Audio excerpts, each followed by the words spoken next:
പ്രേക്ഷകർക്ക് നമസ്കാരം. ഏഷ്യാനെറ്റ് ന്യൂസിലെ അവതാരകനായിട്ടുള്ള അബ്ജോദ് വർഗീസ് രംഗത്തെത്തിയിട്ട് നമ്മുടെ രാജ്യത്തെ അപമാനിച്ചിരിക്കുന്നു. ഈ രാജ്യത്തെ ഭൂരിപക്ഷം ജനങ്ങളും വിശ്വസിക്കുന്ന ഹിന്ദു മതത്തെ അങ്ങേയറ്റം അപമാനിച്ച് അവഹേളിച്ചാണ് ഈ അബ്ജോദ് ഒരു ഫേസ്ബുക്ക് പോസ്റ്റ് ചെയ്തിട്ടുള്ളത്. മാത്രമല്ല RSS മേധാവി മോഹൻ ഭാഗവതിനെ അങ്ങേയറ്റം അപമാനിച്ചിരിക്കുന്നു. ഈ രാജ്യത്തെ ഏറ്റവും വലിയ സംസ്ഥാനമായിട്ടുള്ള ഉത്തർപ്രദേശിന്റെ മുഖ്യമന്ത്രി യോഗി ആദിത്യനാഥിനെ അങ്ങേയറ്റം അപമാനിച്ചിരിക്കുന്നു. ഞാൻ ഏതായാലും ആ അബ്ജോദിന്റെ ഫേസ്ബുക്ക് പോസ്റ്റ് ഞാനൊന്ന് വായിച്ചു കേൾപ്പിക്കാം. വിശ്വാസിയല്ല ഞാൻ എന്നൊക്കെ തുടങ്ങിയിട്ടാണ് അബ്ജോദ് ഈ ഒരു പോസ്റ്റ് തുടങ്ങുന്നത് തന്നെ. തുടർന്ന് വായിച്ചു. ക്രിസ്മസോ ഈസ്റ്ററോ എന്റെ കലണ്ടറിൽ ഉണ്ടായിരുന്നില്ല, ഇനി ഉണ്ടാവും. ക്രിസ്മസും ഈസ്റ്ററും ന്യൂ ഇയറും വാലന്റൈൻസ് ഡേയും വലിയ പെരുന്നാളും ചെറിയ പെരുന്നാളും ആഘോഷിക്കും. ഗ്യാങ് ലീഡേഴ്സ് ആയ അജയ് മോഹൻ ബിഷ്ടിന്റെയോ മോഹൻ മധുക്കറിന്റെയോ ഇന്ത്യയിലല്ല. ഭീംറാവു റാംജി അംബേദ്കർ ഭരണഘടന എഴുതിയ ഇന്ത്യയിലാണ് ജീവിക്കാൻ ഉദ്ദേശിക്കുന്നത്. സനാതന ധർമ്മം പകർച്ചവ്യാധി എന്ന് വിലയിരുത്തിയ അംബേദ്കറുടെ ഇന്ത്യയിൽ തന്നെ ജീവിക്കും. ഹാപ്പി ക്രിസ്മസ് എന്നുകൂടി പറഞ്ഞ് യഥാർത്ഥത്തിൽ ക്രിസ്ത്യൻ മതവിശ്വാസത്തെ കൂടിയാണ് ഈ അപമാനിച്ചിരിക്കുന്നത് ഈ അബ്ജോദ് എന്ന് പറയുന്ന നെറികെട്ടവന്. ഈ രാജ്യത്തെ ഭൂരിപക്ഷം വരുന്ന ജനങ്ങളും വിശ്വസിച്ച് മുന്നോട്ട് പോകുന്ന ഹിന്ദു മതത്തെ, സനാതന ധർമ്മത്തെ അങ്ങേയറ്റം നമ്മുടെ കേരളത്തിലെ പ്രധാനപ്പെട്ട നമ്പർ 1 ചാനലായിട്ടുള്ള ഏഷ്യാനെറ്റ് ന്യൂസിലെ അവതാരകനാണ് ഈ നെറികേടുമായിട്ട് രംഗത്തെത്തിയിട്ടുള്ളത്. അംബേദ്കർ എവിടെയെങ്കിലും സനാതന ധർമ്മത്തെ ഇതുപോലെ ഉപമിച്ചിട്ടുണ്ടോ? ഇത് അബ്ജോദ് മറുപടി പറയണോ? എവിടെയെങ്കിലും അംബേദ്കർ ഇതുപോലെ മറുപടി പറഞ്ഞിട്ടുണ്ടോ? അംബേദ്കർ മറ്റു പല മതത്തെ കുറിച്ച് പറഞ്ഞിട്ടുണ്ട്. നമ്മളൊരു മതം ഡിസ്കസ് ചെയ്യുന്ന ആള് അല്ലാത്തത് കൊണ്ട് അതെടുത്ത് വലിച്ച് മുന്നോട്ട് വെക്കുന്നില്ല.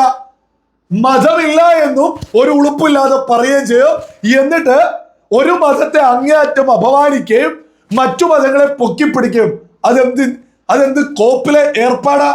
നിങ്ങൾ തന്നെ കണ്ടില്ലോ, ഈ പോസ്റ്റ് തുടങ്ങുന്ന സമയത്ത് ക്രിസ്മസും ഈസ്റ്ററും ന്യൂ ഇയറും വാലന്റൈൻസ് ഡേയും വലിയ പെരുന്നാളും ചെറിയ പെരുന്നാളും ആഘോഷിക്കും.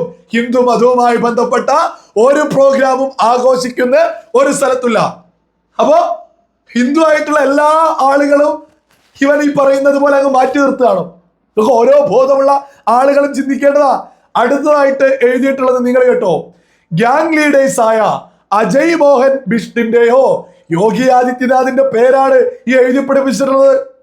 രണ്ടാമത് മോഹൻ മധുക്കറിന്റെയോ എന്ന് RSS മേധാവി മോഹൻ ഭാഗവതിന്റെ പേരുമായി കൊത്തി ഈ എഴുതി പിടിപ്പിച്ചിട്ടുള്ളത്.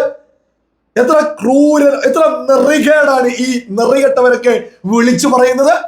ഈ നമ്മുടെ കേരളത്തിലെ പ്രധാനപ്പെട്ട ഒരു മാധ്യമ പ്രവർത്തകര് RSS മേധാവിയെയും അതേപോലെ തന്നെ UP മുഖ്യമന്ത്രി യോഗി ആദിത്യനാഥിനെയും ഗ്യാങ് ലീഡേഴ്സ് എന്നൊക്കെ പറയുമ്പോ ഇവരൊക്കെ എത്രത്തോളം ഉള്ളില് ഈ രാഷ്ട്രീയവുമായിട്ടാണ് ഓരോ വാർത്തയും ഏഷ്യാനെറ്റ് ന്യൂസിൽ ഇരുന്നിട്ട് വായിക്കാറ് എന്നുള്ളത് ബോധമുള്ള ഓരോ മലയാളിയും 1000 തവണ ചിന്തിക്കണോ.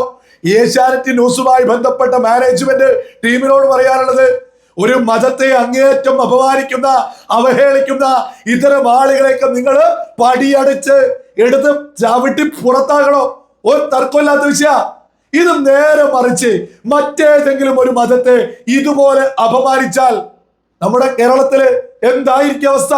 ഒരു പ്രമുഖ മാധ്യമത്തിലെ പ്രധാനപ്പെട്ട ഒരു അവതാരകര് ഒരു മതത്തെ അങ്ങേയറ്റം, പല ആളുകളും പലതും പറഞ്ഞു മുന്നോട്ട് പോകുന്നുണ്ട്. മതവുമായി ബന്ധപ്പെട്ട് പല ആളുകളും വളരെ വലിയ രീതിയിൽ മതം ചർച്ച ചെയ്യാറുണ്ട്. മതവുമായി ബന്ധപ്പെട്ട് ഇവിടെ നിരവധി തോന്നിയതുപോലെ വിളിച്ചു പറഞ്ഞ് ആവുന്നത് പോലെയൊക്കെ ഓരോ ആളുകളും ചെയ്ത് മുന്നോട്ട് പോകുന്നുണ്ട്.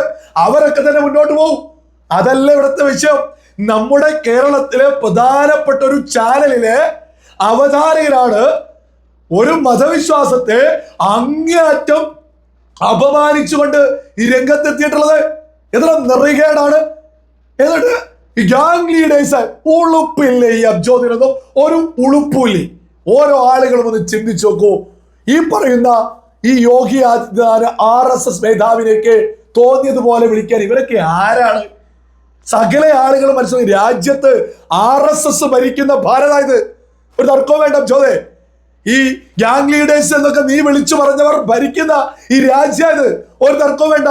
നീ ഒരു കാര്യം കൂടി അങ്ങ് മനസ്സിലാക്കണം. നീ ക്രിസ്മസിന്റെ പേരിലാണല്ലോ പറയുന്നത്. ഈ രാജ്യത്ത് RSS ഭരിക്കുന്ന ഭാരതത്തിൽ എവിടെയെങ്കിലും ഒരു ക്രിസ്മസ് പ്രോഗ്രാമെങ്കിലും റദ്ദ് ചെയ്തിട്ടുണ്ടോ? സുരക്ഷയുടെ പേരില് ഒരു സ്ഥലത്തും ചെയ്തിട്ടില്ല. എവിടെയെങ്കിലും പൊട്ടിത്തെറിക്കാന്, എവിടെയെങ്കിലും കാറിടിച്ച് കയറ്റുമെന്ന് പേടിച്ചിട്ട് ക്രിസ്മസ് ആഘോഷങ്ങൾക്ക് എന്തെങ്കിലും മാറ്റിവെക്കലുകൾ ഉണ്ടായിട്ടുണ്ടോ? ഒരിക്കലും ഉണ്ടായിട്ടില്ല. എന്നാൽ സകല ആളുകൾ മനസ്സിലാക്കണം, യൂറോപ്പിൽ പോലും ക്രിസ്ത്യൻ ഭൂരിപക്ഷ രാജ്യങ്ങളിൽ പോലും ജിഹാദികളെ പേടിച്ചിട്ട്, ജിഹാദികളെ ഭയന്നിട്ട് ക്രിസ്മസ് പ്രോഗ്രാമുകൾ റദ്ദ് ചെയ്തിട്ടുണ്ട്. കഴിഞ്ഞ 60 വർഷക്കാലമായിട്ട് മുടങ്ങാതെ മുന്നോട്ട് പോയിരുന്ന ക്രിസ്മസ് പ്രോഗ്രാമുകള് ഇത്തവണ പാരീസിൽ പോലും റദ്ദ് ചെയ്തു. കാരണം എന്താ അറിയോ? ജിഹാദികളുടെ അധിക കടന്നുകയറ്റം. ഫ്രാൻസിലേക്ക്, യൂറോപ്പിലേക്ക് ജിഹാദികള് വലിയ രീതിയിൽ കടന്നു കയറിയിട്ട് പ്രോഗ്രാമുകൾ പോലും നടത്താൻ പറ്റാത്തൊരു അവസ്ഥ യൂറോപ്പിലുണ്ട്, ക്രിസ്ത്യൻ ഭൂരിപക്ഷ രാജ്യങ്ങളില്. എന്നാൽ നരേന്ദ്രമോദി ഭരിക്കുന്ന, നീ വിളിച്ചു പറഞ്ഞിട്ടുള്ള RSSന്റെ മേധാവി മോഹൻ ഭാഗവത് ഉൾപ്പെടെ രാജ്യം അടക്കി ഭരിക്കുന്ന ഭാരതത്തില് ഒരു പ്രശ്നം ഒരു ക്രിസ്ത്യാനിക്കില്ല. ഏതെങ്കിലും ആളുകൾ ഒറ്റപ്പെട്ട രീതിയിൽ ഏതെങ്കിലും ബംഗ്ലാദേശിൽ നിന്നൊക്കെ വന്നവൻ ചെയ്തു കൂട്ടിയിട്ടുണ്ടെങ്കിൽ അത് രാജ്യം ഭരിക്കുന്നവരുടെ തലയിലേക്കല്ല വെക്കേണ്ടത്. അവർ കൃത്യമായിട്ട് അതിനെതിരെ നടപടികൾ എടുക്കുന്നുണ്ട്.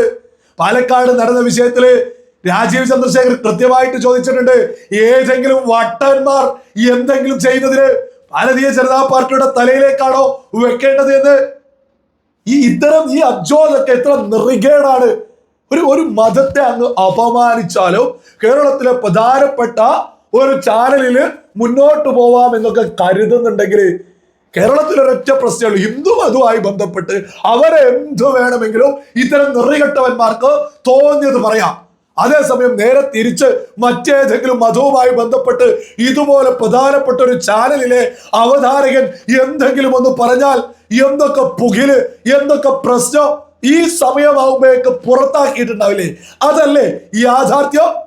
നമ്മളെല്ലാ മതങ്ങളെയും ഒരുമിച്ച് ഒരേപോലെ കണ്ടാണ് മുന്നോട്ട് പോവേണ്ടത്. ഒരു അവതാരകൻ, ഒരു പ്രധാനപ്പെട്ട ചാനലിലെ അവതാരകൻ, നിങ്ങൾക്ക് രാഷ്ട്രീയമായിട്ട് വിയോജിപ്പുണ്ടെങ്കിൽ നിങ്ങൾക്കത് രേഖപ്പെടുത്താം. അത് ഏത് ഭരണാധികാരികൾക്ക് എതിരെയും ഈ രാജ്യത്തെ ജനാധിപത്യ സ്വാതന്ത്ര്യം ഉപയോഗിച്ച്, അഭിപ്രായ സ്വാതന്ത്ര്യം ഉപയോഗിച്ച് നിങ്ങൾക്ക് ഈ രാജ്യത്തെ ഭരണാധികാരികൾക്കെതിരെ നിങ്ങൾക്ക് ആവുന്നത് പോലെ മാന്യമായ ഭാഷയിൽ അഭിപ്രായം പറയാം. പക്ഷേ രാജ്യത്തെ ഭൂരിപക്ഷം വരുന്ന ആളുകള് വലിയ ആരാധനയോടുകൂടി കാണുന്ന അവരുടെ മതത്തെ, അവരുടെ മതവിശ്വാസത്തെ ഇതുപോലെയൊക്കെ നെറികേട് വിളിച്ചു പറയുന്നത് എത്ര ഊളത്തരമാണ്. നിങ്ങൾ തീവ്രവാദത്തെ എതിർത്തോളൂ, ഒരു മതത്തെ എതിർക്കുന്നത് ഒരിക്കലും അംഗീകരിക്കാൻ സാധിക്കില്ല.